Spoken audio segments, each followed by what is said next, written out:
साथियों नमस्कार। 17वीं बीपीएससी को लेके फिर मैं एक नया वीडियो लेकर आया हूँ। 17वीं बीपीएससी पे बेस्ड है और अभी जो स्टूडेंट का फ़ोन मेरे पास है उसी के समझिए परिणाम स्वरूप इस वीडियो को मैं लेकर आया हूँ। अंत तक सुनिएगा, इसमें बहुत सारी बातों को बताने वाला हूँ मैं। जो लोग इस समय मुख्य परीक्षा की तैयारी कर रहे हैं वो काफ़ी अभी वहापों की स्थिति में है, हतोत्साहित है। समय कांस्टेंट को लेकर, टाइम कांस्टेंट को लेकर के और उनको अपनी तैयारी का जो स्टेटस है उसको लेकर के काफ़ी बहुत सारे स्टूडेंट हैं जो डीमोटिवेटेड फील कर रहे हैं। और ऐसी परिस्थिति में मैं कह रहा हूं कि ये गोल्डन मौका है। जो मैं कह रहा हूं, यहाँ पे मैंने लिखा भी है, हेडलाइन भी दिया है कि 17वीं बीपीएससी एक शानदार मौका है। इस बार जो अपने नर्व को इस समय कंट्रोल कर लेंगे उनके लिए एक बिग चांस है कि, और इसके कई रीजंस हैं ये बड़ा मौका होने का। उन्हीं बातों को आज मैं डिस्कस करूंगा। और जो लोग इस समय में अपना नर्व को लूज कर रहे हैं, जो हतोत्साहित हैं या जो लोग सोच रहे हैं कि अब मेरा पास समय बहुत कम है, इतने कम समय में हम तैयार कर पाएंगे या नहीं कर पाएंगे, वह भी इस वीडियो को ध्यान से देखिएगा। लास्ट में मतलब मैं बताऊंगा कि कैसे ऐसे छात्र भी, उनके लिए भी जो अभी पर्याप्त 20-25 दिन का टाइम है, वो कैसे पर्याप्त टाइम है और इतने टाइम में कैसे एक शानदार तैयारी कर कर वो एग्ज़ाम में जा सकते हैं। और वहाँ एक फाइटिंग इंस्टिंक्ट के साथ, जहाँ पे कि बहुत होप हो, उम्मीद हो, आपको लगेगा कि नहीं हम परीक्षा हॉल में जा रहे हैं तो कुछ करके जा रहे हैं। और ऐसा बिल्कुल मतलब जैसे होता है ना कि एकदम गिव अप वाले मोड में नहीं जाना है। और जो भी लोग गिव अप मोड में नहीं रहेंगे, यानी जो फाइटिंग मोड में रहेंगे, जो ऑप्टिमिस्टिक मोड में रहेंगे, उनका इस बार रिजल्ट श्योर हो जाएगा। देखिए, जो रीज़न मैं कह रहा हूँ कि इस बार जो एक शानदार मौका है, उसका सबसे बड़ा रीज़न है कि एक बड़ी बहाली है। ये बहुत बड़ा वैकेंसी है, इसमें अब तक का हिस्टोरिकल ये सबसे बड़ा वैकेंसी है ये। दूसरा, जो पीटी क्वालिफाई किए हैं उसमें से अधिकांश छात्र ऐसे हैं जो वनडे एग्ज़ाम की तैयारी करते रहे हैं अब तक। ध्यान दीजिए, ये वनडे एग्ज़ाम कहने का मतलब उनका सब्जेक्टिव पकड़ बहुत कम है। उन्होंने जो भी तैयारी की है, वन लाइनर तैयारी की है, फैक्ट को तैयार करके वो पीटी क्वालिफाई कर गए। तो ऐसे बच्चे आधे से अधिक हैं, इस बात पे ध्यान दीजिए। मोर देन 50% बच्चे ऐसे हैं जो कि समझिए वो मेंस के लायक उस तरह से तैयार नहीं है जो होना चाहिए उनको, जो वहाँ जहाँ पे वो फाइट दे सकेंगे। तो अधिकांश बच्चे ऐसे हैं जो पीटी का एग्ज़ाम क्वालिफाई कर गए हैं, लेकिन उनका जो हिस्ट्री है, जो उनका इतिहास है, जो उनका बैकग्राउंड है, वो वनडे एग्ज़ाम का ज़्यादा है। वो ऑब्जेक्टिविटी में ज़्यादा पढ़े हैं और इस वजह से पीटी क्वालिफाई कर गए, आज मेंस लिख रहे हैं, लेकिन उनका समझिए हाथ पाँव फूला हुआ है। ऐसे ऐसे बच्चे कितने हैं? आधे से अधिक। ये समझिए, अगर 20,000 रिजल्ट है तो 10,000, 11,000, 10,000, 11,500 बच्चे इस कैटेगरी में हैं। तो ये इनका समझिए कि वैसे भी वो फाइट देने का स्थिति में नहीं रहेंगे। दूसरा है, तीसरा बिंदु है कि पिछले 2-3 महीनों में जिस प्रकार से चीज़ें चली हैं, जो एक क्योस का स्थिति रहा है, जो उधेड़-बुन की स्थिति रही है कि परीक्षा कैंसिल हो जाएगा, री एग्ज़ाम का अनाउंसमेंट होगा, कोर्ट में चल रहा था, सत्याग्रह चल रहा था। तो इस तरह से तमाम जो चीज़ें चल रही थी, उन चीज़ों के बीच में बच्चे जो पीटी क्वालिफाई भी कर गए, जिनका पीटी में रिजल्ट हो गया, वह भी हाफ हार्टेड थे, वह भी 50% के स्थिति में थे और उन्होंने भी अपनी बहुत अच्छी तैयारी नहीं की। जो मैं रिमेनिंग कह रहा हूँ कि 10,000 बच्चे तो ऐसे हैं जो कि समझिए वन लाइनर एग्जाम की तैयारी करके पीटी क्वालिफाई कर गए।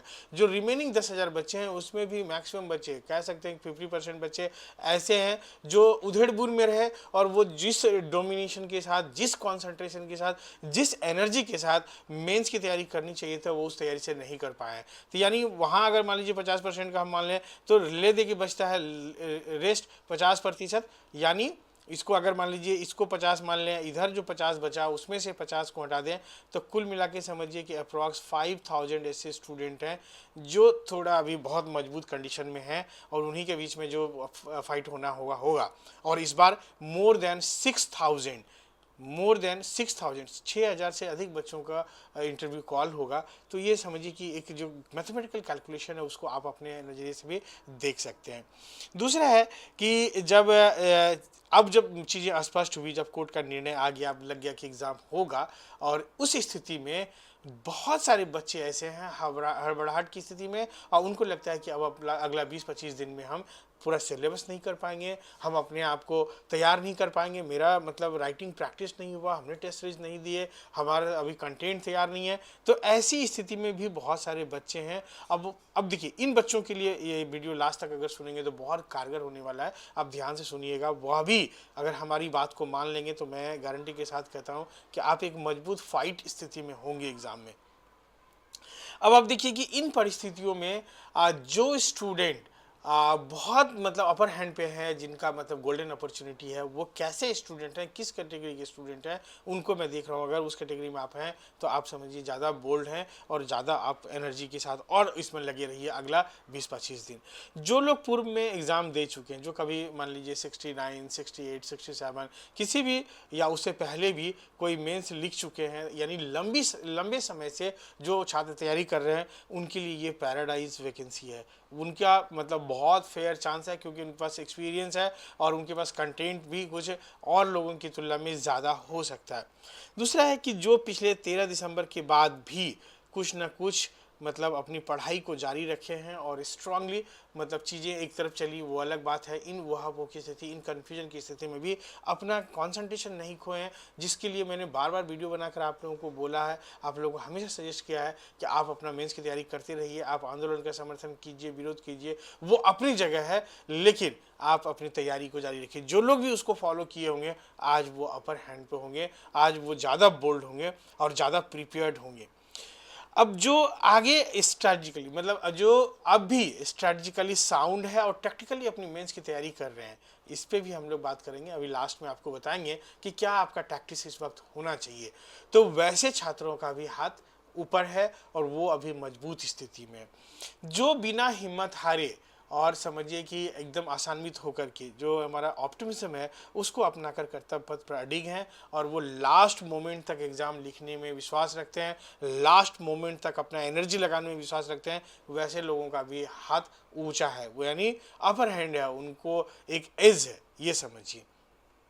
अब मैं मतलब अंतिम में आप लोग के पास आ रहा हूँ, इसके लिए मैंने एक वीडियो पहले भी बनाया, उसको भी डिटेल में आप देख सकते हैं।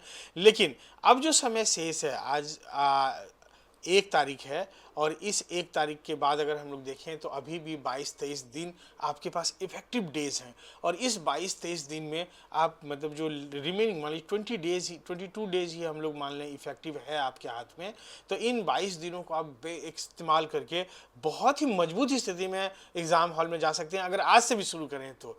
और ऐसी स्थिति में अगर आप स्ट्रेटजिकली साउंड होंगे, आप जो मैं कह रहा हूँ उनको अगर फॉलो कर लिए और आप किसी मतलब यूट्यूबर के चक्कर से अपने आप को बचा लिए और टेस्ट सीरीज के माया जाल से अगर अपने आप को बचा लिए, तो समझिए आप गो थ्रू हो जाएंगे।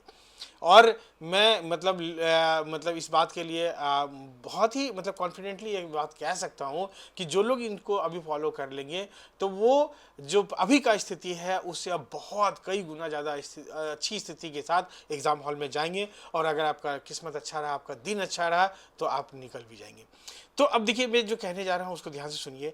अगर मान लीजिए हम लोग 5 सेक्शंस को देखें, अगर GS1 और GS2 को मिला दें तो आपके पास 6 सेक्शन है। GS1 में 3 सेक्शन, सेक्शन 1, 2, 3 है और GS2 में भी सेक्शन 1, 2, 3 6 सेक्शन है।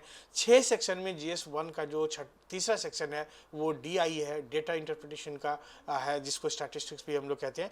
तो उस सेक्शन को अगर हटा दें तो वहाँ से पेपर 1 से 2 सेक्शन और पेपर 2 से, जो मैंने यहाँ पे लिखा भी है, पेपर 1 से सेक्शन 1 एंड 2 और पेपर 2 से सेक्शन 1, 2 एंड 3, ये जो 5 सेक्शंस है, इन 5 सेक्शंस को अगर हम लोग आइडेंटिफाई करें PYQ के आधार पे, पुराने ईयर्स के सवाल के आधार पे आइडेंटिफाई करेंगे, तो आपको हर सेक्शन से 15-16 प्रोबेबल टॉपिक दिख जाएगा, जो कि जिसके आने की संभावना सबसे अधिक है। यानी उन्हीं टॉपिक में अब तक क्वेश्चन आते रहें, तो आगे भी उम्मीद है, फेयर चांस है, अप टू 90% चांस है कि इन्हीं में से सवाल आएंगे।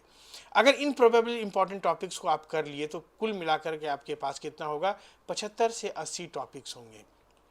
इनको आप आइडेंटिफाई कीजिए और इनको आइडेंटिफाई करने के लिए दो मतलब सेक्शन पेपर 2 के जो 2 सेक्शन है, सेक्शन 1 एंड सेक्शन 3, उनका वीडियो है। मैं इस वीडियो के डिस्क्रिप्शन में उसका लिंक डाल भी दूंगा, वहाँ से देख सकते हैं और आप उसी आधार पे PYQ को सहारा PYQ का सहारा लेकर के बाकी जो सेक्शन 2 है पेपर 2 का और सेक्शन 1 एंड 2 है पेपर 1 का, उनको आइडेंटिफाई कर सकते हैं। और इस तरह से मतलब आप 75 से 80 टॉपिक को आइडेंटिफाई करके अगर तैयार करना शुरू कीजिएगा एक दिन में, अभी अगर आप एग्जॉस्टिव पढ़िएगा 12-14 घंटे का अगर पढ़ाई कीजिएगा तो 5 से 6 टॉपिक आप एक दिन में बहुत आराम से तैयार कर सकते हैं। तो यानी कुल मिलाकर अगला 12 से 13 दिन में आप इनको तैयार कर लेंगे। एक बुलेट नोट्स जो 1 पेज, मैंने बोला है कि 1 पेज नोट तैयार कीजिए। आपके पास अगर एग्जॉस्टिव नोट है तो वहाँ से ड्रेन कीजिए, अगर आपके पास बुक्स है तो वहाँ से कीजिए। जो भी मटेरियल है उसको पढ़ करके जो प्रोबेबल टॉपिक्स हैं उनका 1 पेज अगर बड़ा टॉपिक है या हाफ पेज, ये ध्यान दीजिए, इसमें आप अपना बुलेट पॉइंट नोट्स तैयार कीजिए। जब ये तैयार हो जाएगा अगला 12, 13, 14 दिन तक में, तो उसके बाद भी आपके पास 10 दिन मतलब काफ़ी शानदार दिन बचेंगे जिसमें इन टॉपिक्स को आप रिवाइज कर पाएंगे।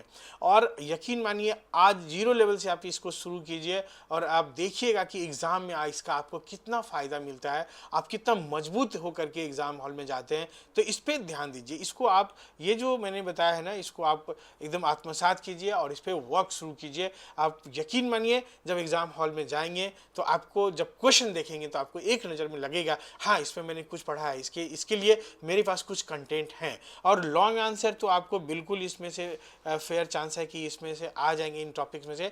शॉर्ट में कहीं कहीं एक आध सेक्शन में कभी कभी हो सकता है कि वो मिस हो जाए, तो लेकिन यहाँ जो आप तैयार करके जाएंगे उसके आधार पे आर्टिकुलेट करके उनको भी डोमिनेट करके आप लिख सकते हैं।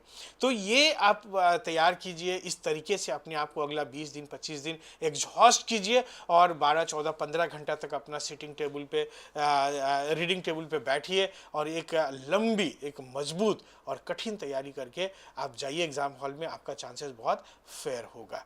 Thank you, all the best.